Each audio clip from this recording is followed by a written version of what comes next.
Kentucky has done nearly everything they can to build their roster into a legitimate contender heading into the season. And yet somehow there are folks out there that still are underrating Mark Pope and the Wildcats.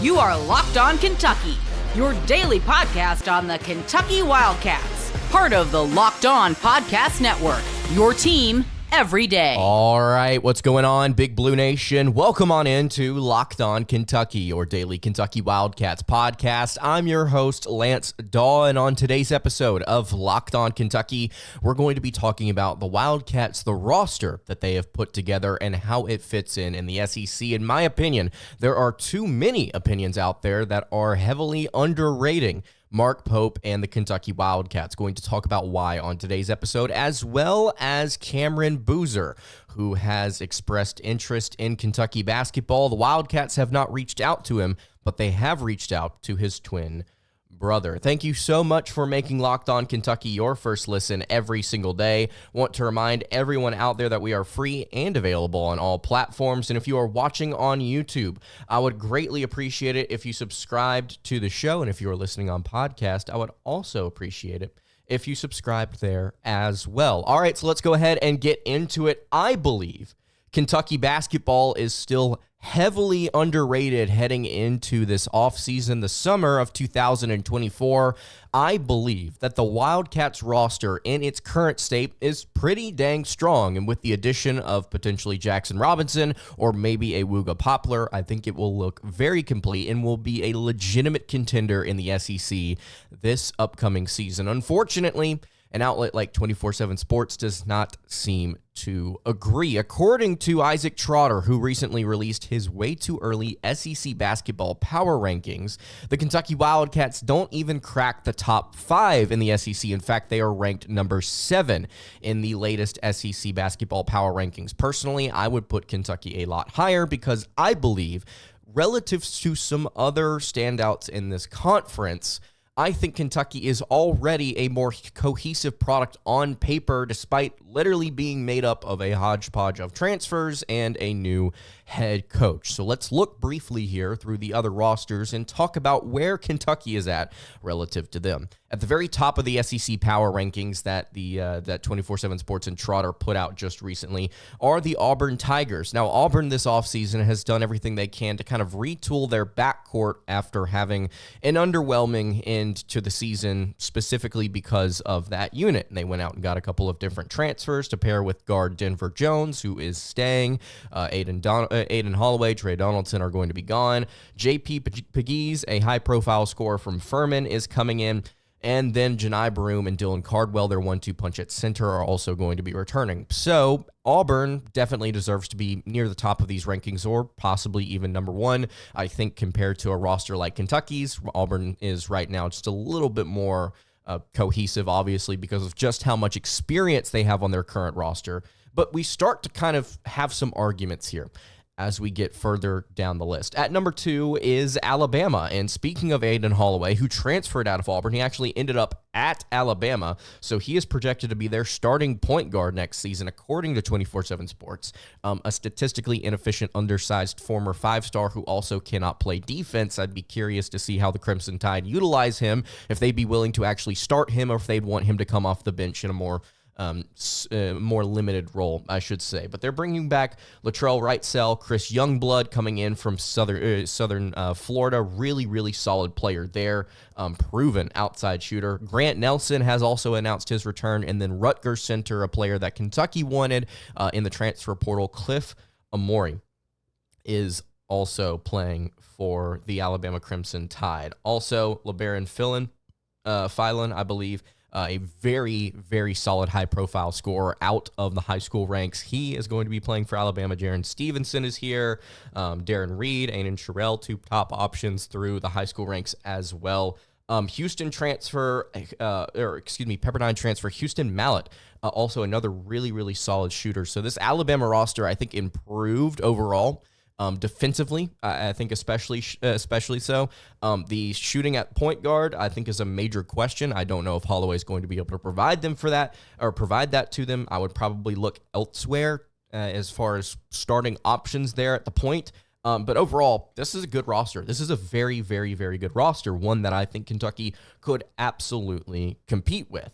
Then you look at Tennessee. Zakai Ziegler is back. Chaz Lanier going to be playing either the 2 or the 3. Jordan Gainey or Jemai Mashak will start, I should say, alongside him, just depending on what Rick Barnes and company want to do. Also, another very solid high school piece, Cameron Carr, is here.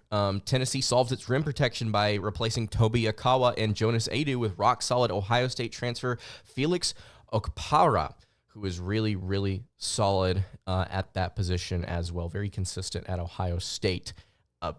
It's a good starting 5, I think, in my opinion, when you look at Tennessee, especially with the addition of Chaz Lanier. But it doesn't necessarily wow me, and this is something that we had a major problem with the Tennessee Volunteers a season ago, is Dalton Connect, the excellent wing for the Volunteers, where he was essentially the entire team. And if he was not going on offense, Tennessee didn't have a ton of options outside of him that could really score the basketball consistently. And this is where I start to have gripes with the list. I think Kentucky, when they do land Jackson Robinson, is a top 3 team in the SEC. On paper, they have experience, they have shooters, and they have defense. They have legitimate perimeter defense when it comes to Lamont Butler and Otega Owe, and then you look at their roster down low, Brandon Garrison, Amari Williams, 2 very legitimate prospects there defensively that provide some punch. And then on top of that, you went out and got the best three-point shooter in the country, and then you also got a 44% three-point shooter in Kirk Carissa, who was statistically in the 99th percentile of catch-and-shoot players. And then Andrew Carr, who's also a good three-point shooter in his own right. You are going to have players up and down this roster that can knock down the outside shot, play with tempo. Everything fits on paper what Mark Pope wants to do. This is a roster that personnel-wise, I thought would take a few years to kind of develop into what Pope wants it to be. And right off the bat, Kentucky was able to get some different pieces in the transfer portal that I think collectively make a cohesive product that fits and is tailored to what this staff is going to run. And I think that really does need to be taken into account here when you start to look at some of these other rosters. Instead of looking at the 5 stars or returning players, you need to really start to think about how cohesive of a product are they as a program, and how are they going to be able to compete in this conference specifically against teams like Kentucky, teams like Auburn, teams like Alabama. I would put Kentucky as high as 3 here. Maybe there's a little bias infused in there, but once you get past 3, I think that you really do start to see some flaws potentially, or an argument at least that could be made for the Wildcats. At number 4, 24/7 Sports has Texas A&M. Now, you guys know how I feel about Texas A&M. They have been Kentucky's kryptonite for a hot minute here.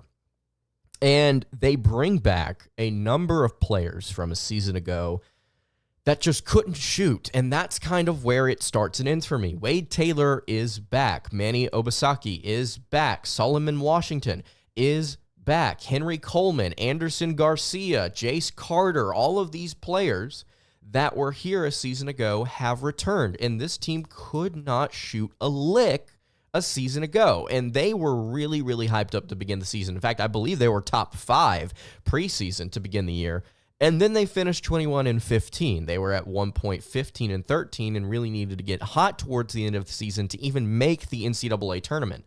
Statistically, on the offensive side of the ball, they were one of the worst three-point shooting teams in the nation. They also were 311th nationally in two-point field goal percentage, but they were the best team in the country in offensive rebounds. I just don't think that is enough right there to give Texas A&M a top 4 spot in the SEC. They just were simply not that good a season ago. And with revamped rosters surrounding them, Kentucky's included, I don't think I would place them higher than the Wildcats just because they haven't really proven anything at all. I would put Texas A&M in the top half of the league. I would not put them at 4. At number 5, you have Florida, who brings back Walter Clayton Jr., Will Richard as well. Elijah Martin is coming in here. Big-time addition. 2 front-court pieces, and Alex Condon and Thomas Hall are also returning. Washington State transfer Ruben Chinyelu is also going to be huge down low for the Gators. This is, I think, a deep roster. This is a roster that has a lot of unknown names as well. I do trust Todd Golden, and I've said it over and over on this show. I think he's a good coach. I think he'd be a good candidate for Kentucky way down the line here. I thought he would have been a potential candidate for Kentucky to look at during this past coaching search. Would I put them over the Kentucky Wildcats and the roster that they have put together? I don't think I would. I think that what Kentucky currently has, top to bottom, they have players that fit every position, that fit every need. And once they get out on the floor, because of their experience, I think they're going to shine. And the team that is right above the Wildcats, I'm not really thrilled about either for reasons that you may already know. The Arkansas Razorbacks listed at number 6 in the SEC above the Kentucky Wildcats. Boogie Flan, Janelle Davis, Carter Knox, Adu Thiero, and Jonas Adu are the projected starting 5. Billy Richmond and Zvonimir Ivasic coming off the bench.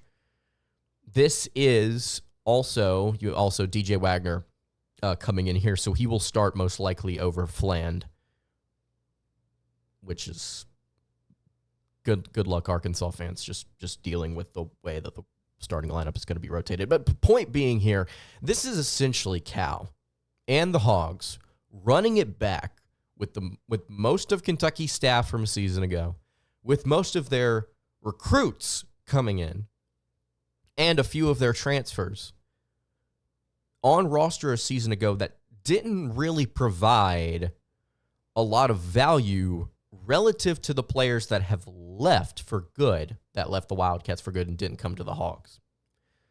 Rob Dillingham, Reed Shepard, Antonio Reeves, those were the 3 players that made this team run. Everybody else, if we're tiering this, took a back seat in terms of value. Wagner, I still believe has potential. Statistically, the least efficient guard out of the 4 that Kentucky had. Boogie Fland, high-profile 5-star, crafty, fun, energetic, will probably be the team's best shooter. Despite shooting 30% during the EYBL circuit that he participated in, I think he's going to be good. Carter Knox, not a great shooter. Adu Thiero does not like to take outside shots. Jonas Adu doesn't take outside shots. Billy Richmond, not a good three-point shooter. Zvonimir Ivasic was not utilized enough, frankly. I think that Fland and Ivasic are probably your best 2 outside options as of right now, and they only have 7 or 8 players on their roster right now. I think Kentucky right now is a more cohesive product. We've talked about that already on the show. The addition of DJ Wagner does not change my mind. I think Kentucky right now is a better roster than Arkansas is. And frankly, as we're getting into X and O's, you and I would probably agree Mark Pope is better than John Calipari is. And the fact that Calipari is having to work with a roster full of players that cannot score the basketball efficiently like they could a season ago, it does give me some concern, especially whenever you start to stack them up against teams like Tennessee, Florida, Alabama, Auburn. You look underneath Kentucky and Arkansas. At number 8, you have Ole Miss, and frankly, I think that's a better roster than the Razorbacks right now. They brought in Virginia Tech transfer Sean Padula. Jalen Murray is back. Dre Davis transferred in from Seton Hall. Brakefield is here. Malik Dia is also here. Matthew Morrell could potentially return, and if he does, this is a very, very good, high-profile center John Bowl is coming in. This is a good roster. I think that will prove that Chris Beard and company can actually kind of bring this program back into relevancy over the next few years because of their ability to recruit the portal and kind of get kids to buy into their system that is more defense-oriented, I would say, in my opinion. Or it's known for that. That's its calling card. The Wildcats at number 7. With Carissa, Butler, Otega Owe, Kobe Brea, Andrew Carr, Amari Williams, Brandon Garrison, Ainsley Almanor. I think this is a deeper roster than most of the ones that we just discussed. Outside of Auburn and Alabama, I think that there could be an argument made that Kentucky should be as high as 3, but at the end of the day, I think you would agree the Wildcats right now are severely underrated in the SEC. This is a much more cohesive team than I think people are giving them credit for, and time will show. Kentucky's going to be good. I believe they will be good coming out of the gate. Let me know what you think in the comments below. Are the Kentucky Wildcats overrated? Are the Kentucky Wildcats underrated? You can let me know. Also at Locked On UK on Twitter. All right. Cayden Boozer, the number 2 player in the 2025 class, 5-star forward. Is he potentially interested in the Kentucky Wildcats alongside his twin brother? I'm going to talk about that in just a second. Before we do that, though, I want to tell you guys about our friends over at eBay Motors. Passion, drive, and patience. What brings home winning championships is also what keeps your ride or die alive. And eBay Motors has everything you need to maintain your vehicle and level it up to peak performance. From superchargers, roof racks, exhaust kits, LED headlights, and more. Whether you are into speed, power, or style, eBay Motors has got you covered. With over 122 million parts for your number one ride or die, you will always find exactly what you're looking for. And with eBay Guaranteed Fit, your part is guaranteed to fit your ride every single time, or your money back, because with eBay Motors, you are burning rubber, not cash. With all the parts you need at the prices you want, it's easy to turn your car into the MVP and bring home huge wins. You can keep your ride or die alive over at ebaymotors.com. Eligible items only, exclusions apply. eBay Guaranteed Fit, only available to U.S. customers.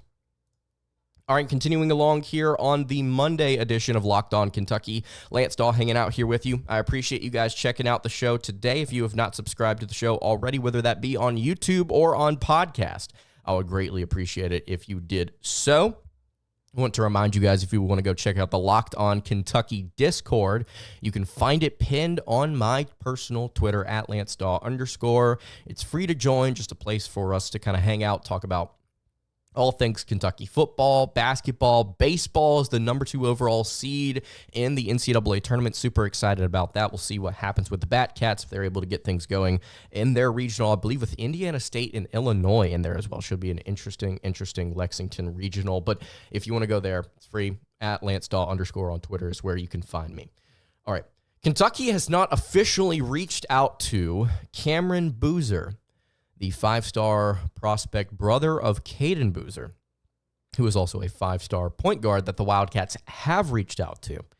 But according to Cameron, he does want to see some interest from the Kentucky Wildcats, especially after taking a visit with his brother way back in September.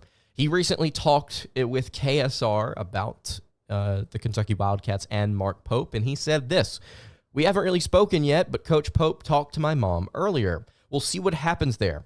Like I said before, it's still a whole new recruiting process. I haven't really spoken to him, and I don't really know what he is about.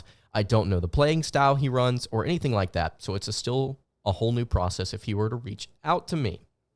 Kentucky is one of the best facilities I've seen. I haven't really seen much of their playing style, but I'm sure he's a great coach. We'll see where that goes." According to Cayden Boozer, he wants to see more out of the Kentucky Wildcats and wants to learn about the Wildcats. In fact, when talking about the different teams recruiting him right now, he said Duke, Florida, Miami, Michigan, Arkansas is in there. Kentucky might get in there a little bit, but those are the main schools. North Carolina also. So those are the schools that are currently recruiting 5-star forward Cayden Boozer. We've talked about him a little bit here before on the show, just to give you an idea. 6'9", 235-pound power forward. I swear, before I looked this kid up on 24/7 Sports just to see his rankings, I went and watched some of his highlight reel, and I said, man, that really reminds me of Paolo Banchero, like almost to a T. And then if you're on 24/7 Sports and you scroll down to the scouting report, Eric Bossy, National Basketball Director of 24/7 Sports, has the comparison, the player comp, Paolo Banchero, formerly of the Duke Blue Devils. In case you don't know, Boozer is the son of former NBA All-Star and Duke star Carlos Boozer, again, also brother of a 5-star in Cayden Boozer. Highly skilled front court player who has all the tools you would want from a modern power forward. 6'9", 235 pounds, big, strong, physical, and just, again, I know I keep saying it when we talk about these high-profile players.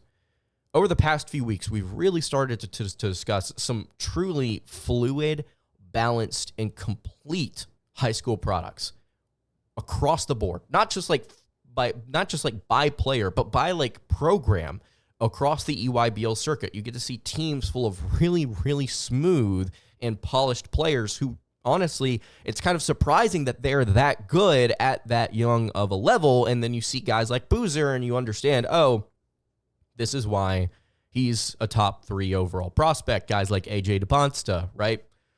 Guys like Will Riley, that we've talked about recently. Guys like Cayden Boozer, who you watch and you just understand they fit their role. They're smooth, they're creative at times, but they're fluid. They really do fit what's going on in the high school setting, which is sometimes very difficult to do, especially at some of these AAU and these different circuits. They really do just fit in, and they kind of take over the show.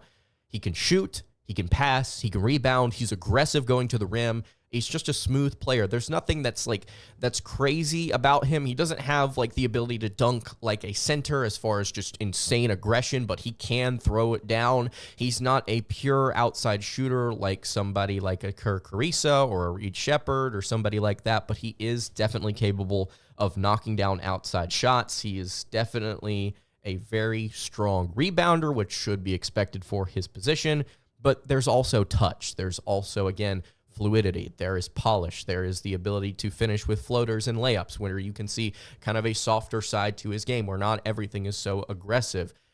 You really do get to see an all-around perfect product here. I think in power forward Cayden Boozer, out of, again, Miami, Florida, has a former NBA great as a father, has a very high-profile high school freshman as a brother. Or not high school freshman, just a high school senior, I should say, as a brother. Duke, Florida, Florida State, Kentucky, Miami, Arkansas, like I was mentioning earlier, the team, Michigan as well, Kentucky. These are the teams that are going to be recruiting him. The guess right now is that he is a Duke lean, but nothing has really been confirmed on that end. I know that there were some different things going on at the beginning of his recruitment, but there's no crystal ball predictions. There's none for him or his brother. And whenever we talked about his brother a couple of episodes ago, I'm going to reiterate what I said there. Both of these kids are probably going to take their time over the next couple of months, kind of taking visits, deciding where they want to go. If I'm not mistaken, Cayden wants to make his decision before the school season starts, so that decision will be coming in the next few months, but Kentucky's got to be able to get him on campus and kind of get him, see where he's at. They will get him, by the way, early in June. That has been confirmed, but getting Cameron on board as well, if Mark Pope could somehow land both of these kids, that would be a super awesome deal for Kentucky, not just in terms of the abilities that these two players have, but also in terms of just hype. I think people would be very excited about it. And also that does bring in the question, how much of this does Kentucky basketball want to make their roster? And I don't necessarily think it's a bad thing to have 5 stars on your roster, but I also think it's very important that you surround them with some veteran players and some guys that have experience, things like UConn has done in the past. If you get a Cayden Boozer in and you start him at power forward and you surround him with a bunch of players that have some varying degree of experience and can shoot and can also do their own things well at their own positions, I think a guy like this would shine. It's the same thing with Will Riley. If you get him in at that forward spot, if you end up letting him rock, whether that's in a reclassification for this year or if it's for next season, I think these guys would shine. They are just so good at their own level. It's very hard to see them not performing well. Also, final thing I want to note here, the 24/7 Sports composite rating has him rated as a 5-star, 0.9996. But the 24/7 Sports, just the raw player rating, has him as a perfect 100, which I believe is the second player in this class to be rated perfectly 100 alongside A.J. DeBonsta. Darren Peterson, by the way, number 3 in the country as a 6'5" shooting guard, 5-star player that the Wildcats may be looking at. Not quite sure what's happening there, but we'll keep you guys updated. So let me know what you think about Boozer. Let me know what you think about the Wildcats in the SEC. You can leave all of that in the comments below. All right, that's going to do it for today's episode of Locked On Kentucky. You can follow the show on Twitter at Locked On UK. You can follow me on Twitter at LanceDawe_, and you can follow the show over on Instagram. That is at Kentucky Podcast. Any questions, comments, concerns, leave those in the YouTube comments below. Hit me on the socials. I will see you all tomorrow for another episode of Locked On Kentucky. Hope you guys have a great rest of your day, and God bless.